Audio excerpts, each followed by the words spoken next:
have a letter from Fadia, who's 24 years of age and presents with a really common problem, the problem of bloating.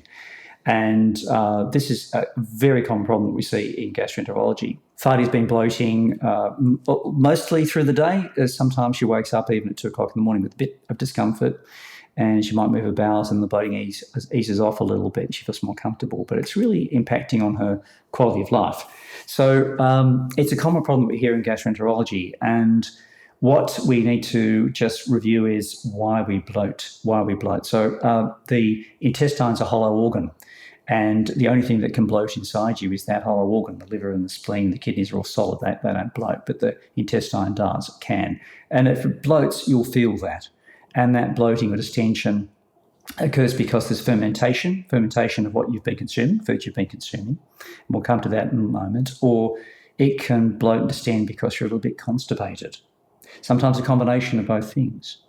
Occasionally, we have one segment of the bowel not propulsing very well into the next segment of bowel. So we have a sort of a disorder of motility, and that can also lead to bloating. But fermentation, often coupled with constipation, are the really key things to this problem. And it's important that people recognise the sorts of foods that cause bloating. And we had in Melbourne, an expert dietitian, Susan Shepherd, who produced an acronym called FODMAP, which stands for fermentable oligosaccharides, disaccharides, monosaccharides, and polyols. And Susan's been very helpful in, I think, focusing attention on the dietary components that can lead to fermentation and then lead to bloating. And these are common things. So I want to see, what does that mean? Because I have no idea what that means. That's handy for you, but FODMAP. These FODMAPs are fermentable carbohydrates, and they consist of foods that are commonly consumed in our Western diet. Fruits have fructose. It's what makes fruits tasty. But unfortunately, if you're intolerant to fructose, you'll get a lot of bloating through fermentation. And up to 40% of people are fructose intolerant.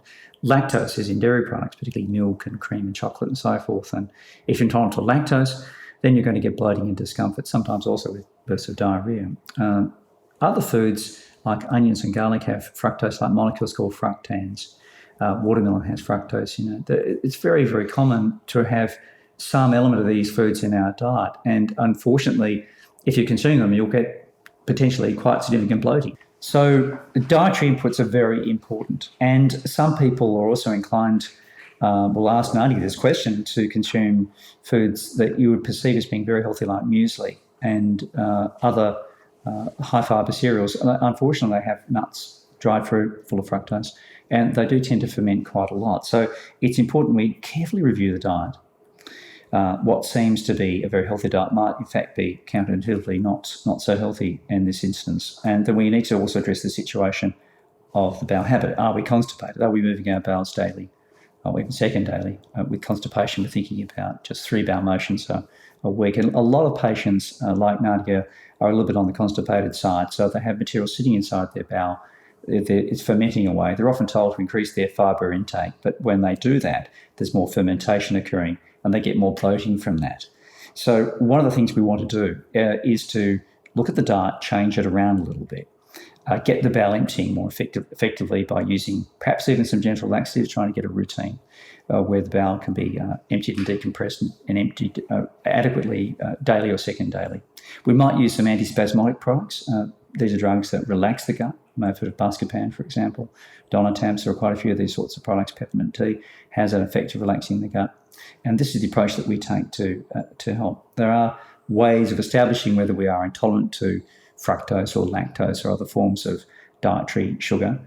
These are called breath tests, and they're quite helpful to give us a more scientific approach to eliminating a specific component of the diet rather than just a blunderbuss approach, just taking everything out of the diet.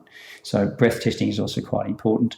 Occasionally, we'll progress on and physically examine the colon with a procedure called a colonoscopy, but this depends on other factors. In a younger person, we're not so inclined to. Occasionally, that patient may wish to have their bowel examined for a variety of sort of emotional reasons, but it's not so common for us to find an underlying structural abnormality when we do colonoscopy in these patients. So this is more a discussion point than a given evaluation. When you eat, do you need to sit and digest, or because some people are eating on the job and they're running around, or they're working an office seat at the desk? Is there sort of Is there a lifestyle to bloat? Because it's a digestive issue. Right? It is, yeah. It's not, it's, well, I probably should say, it's often it sounds simple when we discuss it in terms of avoiding fermentable carbohydrates and getting your bowel to empty well, and then using products that relax the symptoms of discomfort and bloating, like the antispasmodic agents. And there are also products that help to sort of disperse gas, degas, no gas, charcoal tablets and so forth. But often the problem is you have to nuance it. Like with every medical problem that we have to nuance the treatment to the patient, and some patients might need to change their lifestyle quite significantly. People say that you need to rest after food. Yeah. So my mother was big on that. Was she? Oh, yeah. Sit still for 30 minutes. Yeah. So, okay. So I think there is a kind of a rule of thumb that we should be resting after we eat food and relax, and certainly sociably, that's a tremendous thing. But it's not really critical in terms of relieving these sorts of symptoms that Fadia is presenting with. It's not going to make a big impact, I don't believe, in regard to that. She needs to focus much more on the sort of food she's eating and establishing a good bowel habit.